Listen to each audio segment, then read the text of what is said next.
শেখ শাহজাহান প্রসঙ্গে এবার কড়া অবস্থান নিয়েছেন রাজ্যপাল সিভি আনন্দ বোস। হাইকোর্টের রায় অনুযায়ী শাহজাহানকে গ্রেফতারে বাধা নেই জানা যাচ্ছে।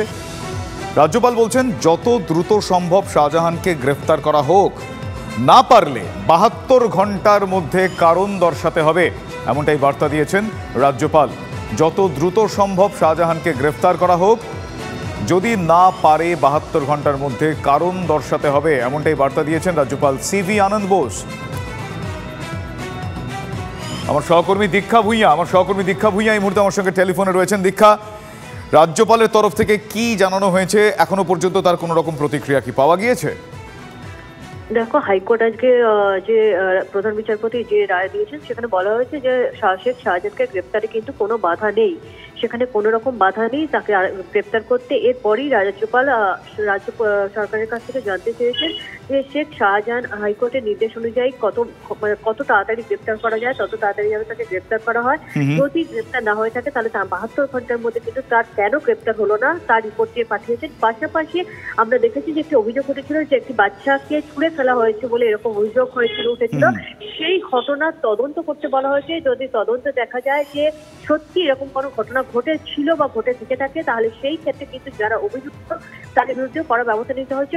মূল কথা হচ্ছে শেখ শাহজাহান যদি গ্রেপ্তার না হয়ে থাকে তাহলে কেন গ্রেপ্তার হলো না, সেটাই কিন্তু 72 ঘন্টার মধ্যে রিপোর্ট চেয়ে পাঠিয়েছেন রাজ্যপাল। এবং সেখানে কিন্তু তিনি কড়া হাতে, আগেও যেটা আমরা দেখেছিলাম যে তিনি যখন ব্যান্ডেলে গিয়েছিলেন সেখান থেকে তিনি কড়া হাতে বলেছিলেন যে যেহেতু হাইকোর্ট যখন নির্দেশ দিয়েছে তখন এই কালপ্রিটকে গ্রেপ্তারে কোনো রকমের কোনো আর বাধা নেই এবং সেখানে তাকে গ্রেপ্তার করতেই হবে এবং গ্রেপ্তার হওয়া উচিত শাহজাহানের, এবং সেটা রাজ্য সরকার যেন খুব শীঘ্রই গ্রেপ্তার করে। এবং সেই প্রেক্ষিতেই কিন্তু তিনি রাজ্য সরকারকে চিঠি দিয়েছেন যে অবিলম্বে তাকে গ্রেপ্তার করা হোক। যদি গ্রেপ্তার করা না হয়ে থাকে তাহলে কেন হলো না তার কারণ দর্শে 72 ঘন্টার মধ্যে রিপোর্ট পেশ করতে বলা হয়েছে রাজ্যপালের কাছে।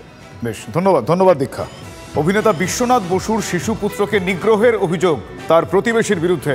খেলা করার সময় মাঠের পাশে একটি নালায় প্রস্রাব করে অভিনেতার ছোট ছেলে, তখনই পাশের বাড়ির এক ব্যক্তি ওই শিশুর হাত মুচড়ে দিয়ে অভব্য আচরণ করে বলে অভিযোগ। ভাইয়ের আর্তনাদ শুনে ঘটনাস্থলে পৌঁছয় তার দাদা, তাকেও হেনস্থা করা হয় বলে অভিযোগ। এর আগেও ওই ব্যক্তি বহুবার তার 2 পুত্রকে হেনস্থা করেছেন বলে অভিযোগ অভিনেতার। ওই প্রতিবেশীর বিরুদ্ধে গড়ফা থানায় অভিযোগ দায়ের করেছেন অভিনেতা। উনি বললেন কে এখানে টয়লেটটা করেছে তাকে ডাক। এবার একজন বললেন এ করেছে, আমায় ডেকে এনে ওইগুলো বললেন। তার জন্য আমি হাত জোড়ে করে সরি বলে তারপর ওই জায়গাটা জলও দিয়ে এসেছি। তারপর তোমাকে মারলো কেন? কোথায় মেরেছে তোমার?